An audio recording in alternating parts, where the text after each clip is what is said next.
আমার দিকে তাকান খুব মনোযোগ দিয়ে। এই শোনেন, ওই যে এই জোহরা নামক ওই মহিলার সাথে এই ফেরেশতারা জেনা করার প্রস্তাব দিল। আল্লাহ মাফ করুন, সকলে বলে না আমিন। তো জেনা করার প্রস্তাব দেওয়ার পরে জোহরা মুশরিক ছিল, সে বলল যে তোমরা আমার সাথে জেনা করতে পারো, কিন্তু শর্ত হলো তোমরা কাফের হইতে হবে। তো বললো না, তা হবে না। বলে যদি তা না করো তাহলে একটা বাচ্চা হত্যা করতে হবে এবং মদ পান করতে হবে। বলে তা পারবো।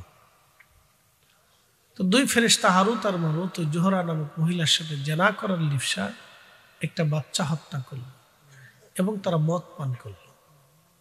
এই জন্য আপনাদেরকে এগুলি বুঝতে হবে, এখান থেকে আমাদের অনেক কিছু শেখার আছে। এই জন্য নারী সমাজ যারা আছে, মা বোনেরা, মন খারাপ করবেন না। নারীদেরকে পর্দার ভিতরে থাকাটা আল্লাহ ফরজ করে দিয়েছে। কেন ফরজ করছেন? পৃথিবীতে যত কঠিন কাজ, খুন খারাপি বেশি যত দেখবেন, এই নারীদের দ্বারা সংগঠিত হয়, নারীকে কেন্দ্র করে হয়। নারীকে কেন্দ্র করে পৃথিবীতে এই ধরনের বহু জঞ্জাল, ফাসাদ, অশান্তি, বিশৃঙ্খলা তৈরি হয়। যদি নারীদের দোষ আমরা দেব না, কিন্তু এটাকে কেন্দ্র করে হয়ে যায়। আকলিমা নামক এক সুন্দরী মহিলার জন্য হাবিল আর কাবিল মারামারি করে প্রথম হত্যাযোগ্য হলো। এই জন্য নারীদেরকে আল্লাহ মাথার থেকে পা পর্যন্ত ঢেকে দিতে বলেছে, পর্দা করতে বলেছে। জোহরা রাজি হয়ে গেল এবং হারুত আর মারুত রাজি হয়ে গেল। তারা দুইজন এই বালকটাকে হত্যা করলো, মদ পান করলো। এখন প্রশ্ন করি, জবাব দেবেন, মদ হালাল না হারাম? একসাথে বলি, হালাল না হারাম? হারাম। সুদ হালাল না হারাম? ঘুষ হালাল না হারাম? কুকুরের গোশত হালাল না হারাম? শুয়োরের গোশত হালাল না হারাম? হারাম। যেই পশুটা আল্লাহ ব্যতীত গায়রুল্লাহর নামে জবাই করা হয়, আল্লাহ ব্যতীত অন্য কারো নামে জবাই করা হয়, যেমন কি একজন জবাই করতে গেছে, তখনই বললো হরে রাম কৃষ্ণ, তখন এটা কি হয়ে যাবে? হারাম হয়ে যাবে। তখন ওই গরুর গোশত এবং শুয়োরের গোশতের মধ্যে কোনো তফাৎ নাই। সুদের টাকার গরুর গোশত, ঘুষের টাকার গরুর গোশত এবং এই কুকুরের গোশতের মধ্যে কোনো তফাৎ, দোনোটাই হারাম। দোনোটাই কি? হারাম। তা এই হারুত আর মারুত তারা মদ পান করল। ফেরেশতারা পাক, যেন বলেন ফেরেশতারা কি? কারণ তারা নূরের তৈরি। এই দুই ফেরেশতাকে আল্লাহ নূরের তৈরি হওয়া সত্ত্বেও মানবীয় গুণাবলী দিয়ে পাঠিয়ে, একসাথে বলবেন আল্লাহু আকবার। এই ক্ষমতার মালিক আল্লাহ। এই দুই ফেরেশতা জানা করল। দুই ফেরেশতা জানা করার পরে আল্লাহ পাক ডাক দিলেন, হারুত আর মারুত, আমি আল্লাহ পাক, আমি আল্লাহর জায়গা পাক, কিন্তু তোমরা এখন নাপাক হয়ে গেলা। আমি আল্লাহ পাক, আমি আল্লাহর জায়গা পাক, কিন্তু তোমরা নাপাক কাজ করলা, তোমরা মদ পান করলা, তোমরা জেনা করলা। হারুত আর মারুত, শোনো, আমি আল্লাহর জায়গায় তোমাদের কোনো জায়গা হবে না, তোমরা আর কখনো কোনোদিনও আসমানে ফিরতে পারবা না।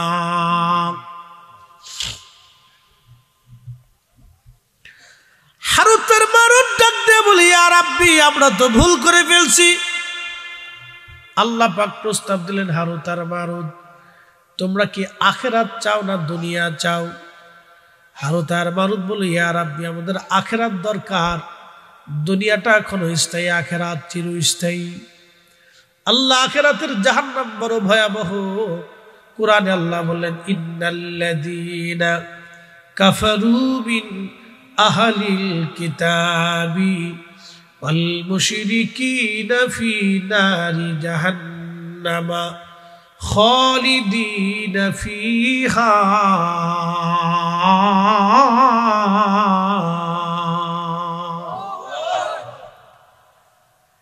আল্লাহ ডাক দেখে, নিশ্চয় যারা কাফির, আহলে কিতাব, অবিশ্বাসী, মুশরিক, আমি আল্লাহর সাথে যারা শিরিক করে, আল্লাহ ডাক দিয়ে বললেন তারা জাহান্নামে থাকবে চিরদিন, চিরস্থায়ীভাবে তারা জাহান্নামে থাকবে, কখনো কোনোদিনও তারা জাহান্নাম থেকে বের হতে পারবে না।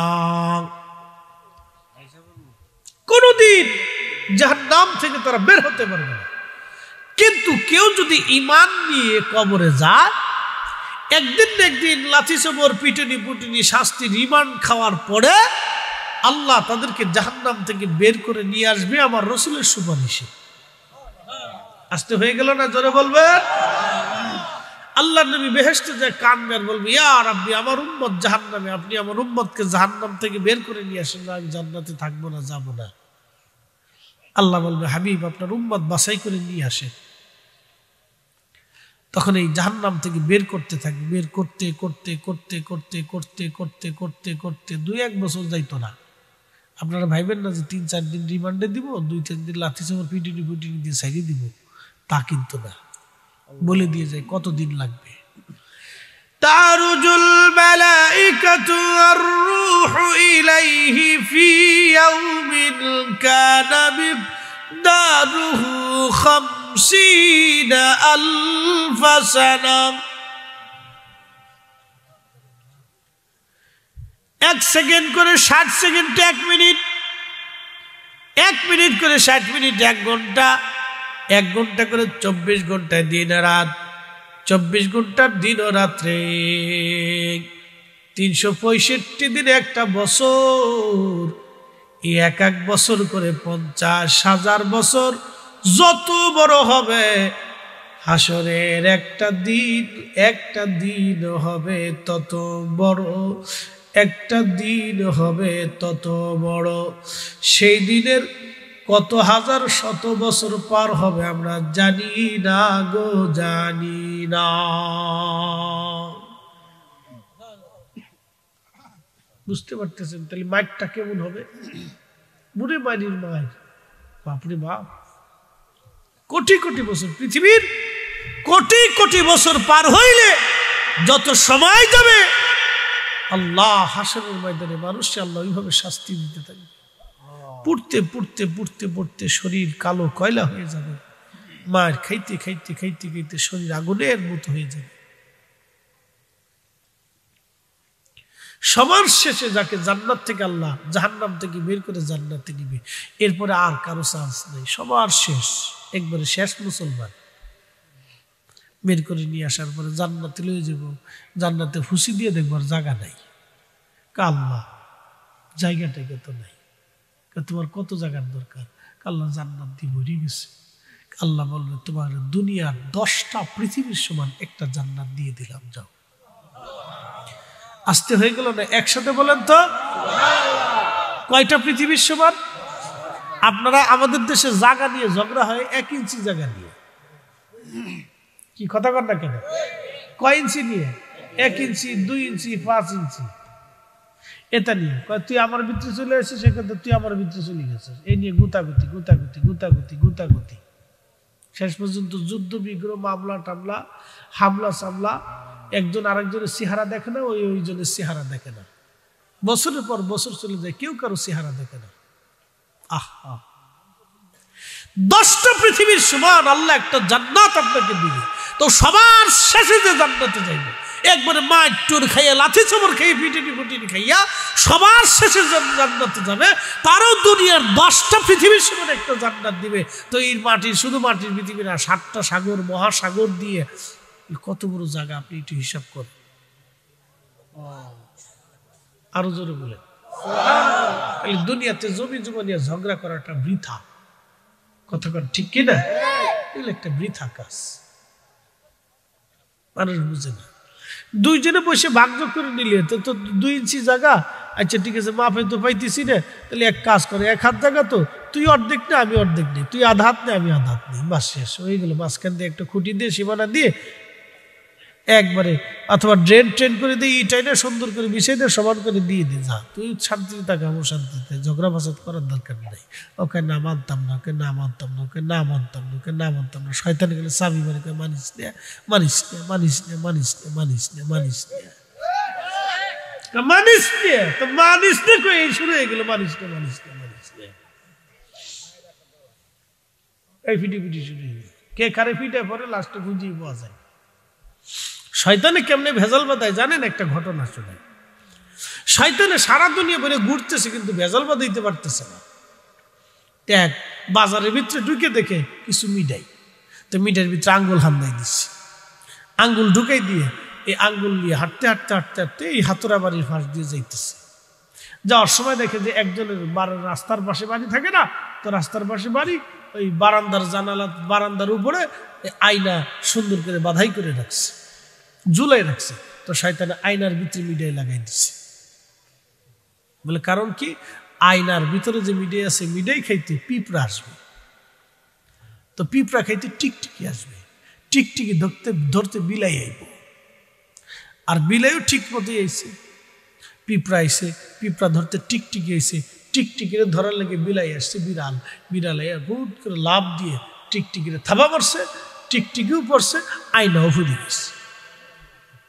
আয়না গেল ভাঙ্গে, আয়নার মালিক দিছে বিড়ালকে দাবো। বিড়ালের মালিক তুই আমার বিড়াল দাবনাস কে? আর আয়না লাগলো তোর বিড়াল আমার আয়না ভাঙলো কে? এই লাগলো ফিটে ফিটি, দুই ফিটে ফিটিতে গ্রামের ফিটে ফিটি। এখন কে কারে ফিটায় কেউ কইতে পারে না, যে কি এর লেগে ফিটায় কেউ কারো জানেই না। এদিক দিয়ে মাথা 2 সেন্টের কিন্তু ভেটি চলে গেছে, হসপিটালে দৌড়াইতেছে। এরপরে কইতেই পারে না যে কেন ফিটে ফিটি, কে কারে মারে, কেন মারে, কি জন্য মারে, কেউ কইতে পারে না।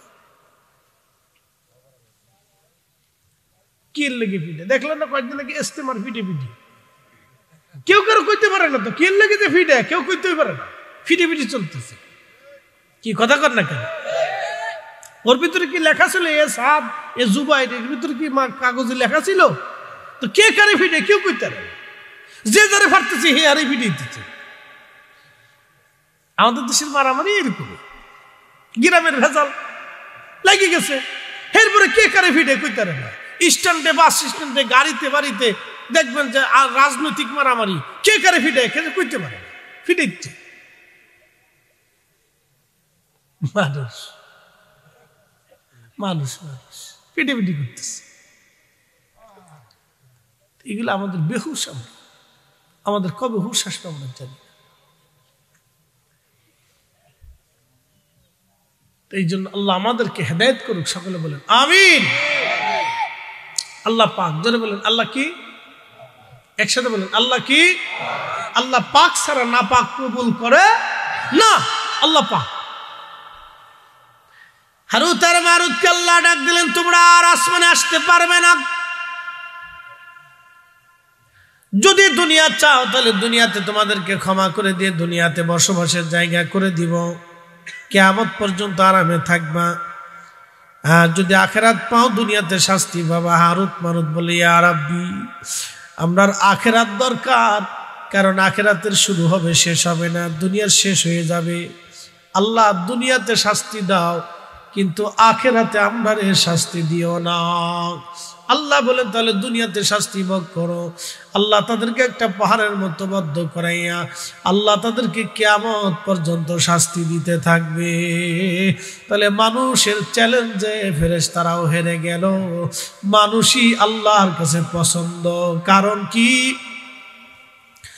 রাত 1টা পর্যন্ত আপনি বসে আছেন কার জন্য? না জোরে জোরে জোরে জোরে চলে যেতে পারতেন না? এটা বড় খিচুড়ি বাড়ি রান্না বান্না করে খাওয়া যায় না? তো পারতেন, কিন্তু চলেও যান না, বসে রয়েছে। কার জন্য? আল্লাহর জন্য। আল্লাহর জন্য। একসাথে বলেন আল্লাহু আকবার। আল্লাহ বানাইলেন কত জাতি,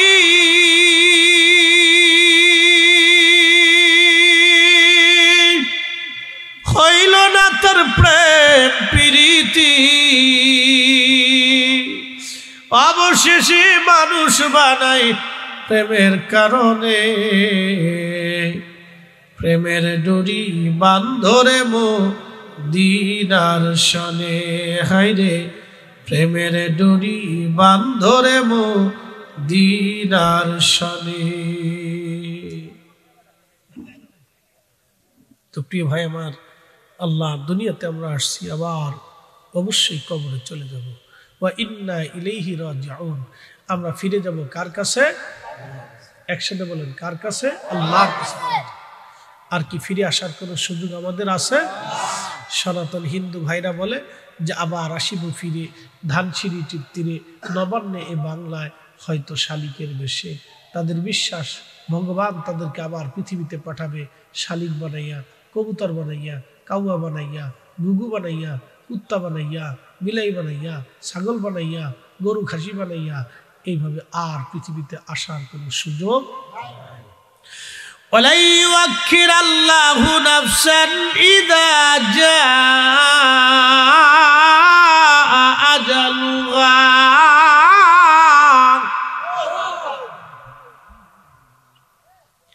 এ বান্দা, হায়াত শেষ, আর ফিরে আসার কোনো সুযোগ তোমার নাই, বেঁচে থাকার কোনো রাস্তা নাই, চলে যেতে হবে একদিন অন্ধকার কবরে, হাসর ও মাজারে, রব্বে করিমের দরবারে। সুম্মা তুরাদ্দুনা ইলা আলিমিল গায়ব, মহাকালের যাতনায় রবের দরবারে চলে যেতে হবে, ফিরে আসার আর কোনো রাস্তা নাই। জিন্দেগি তো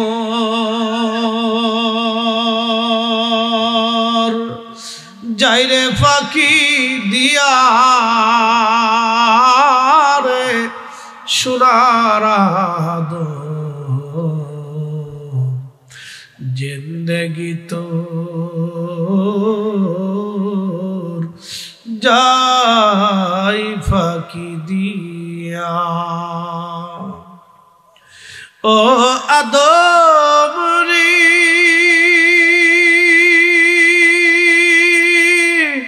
পাক ধরিয়া গেছে দাড়ি, দন্ত বাসে গোটা চারি, সমন জারি গিয়াছে করিয়ারে সোনার জিন্দেগি তো যাই ফাঁকি দিয়া।